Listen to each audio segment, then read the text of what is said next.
The National Electrical Code, or NEC, addresses the use of underground feeder, or UF cable, in specific scenarios.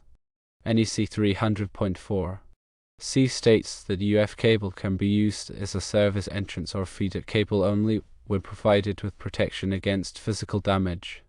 NEC 300.5 D elaborates that UF cable can be installed directly buried or exposed, including on trees, only if it is protected against physical damage.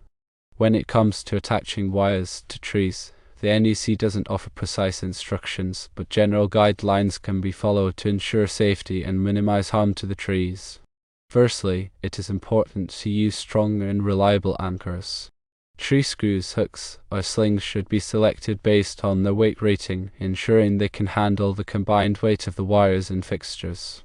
Secondly, care must be taken to avoid damaging the tree. Drilling holes into the trunk or major branches is discouraged.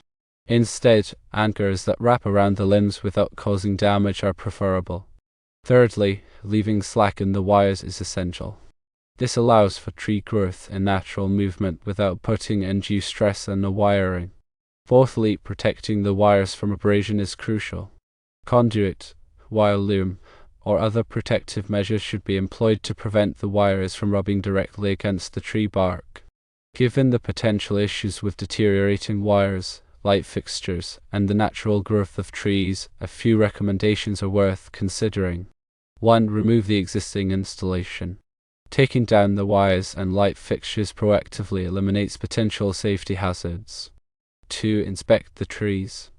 A thorough examination of the trees can reveal any existing damage or signs of decay that might compromise the installation's integrity. 3. Discuss options with the customer.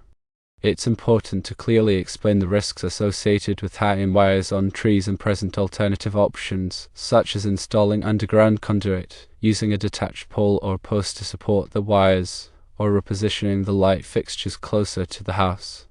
It is always advisable to recommend a qualified electrician. If the customer still wants to proceed with an aerial installation, a qualified electrician possesses the expertise to design and install a safe and code-compliant system.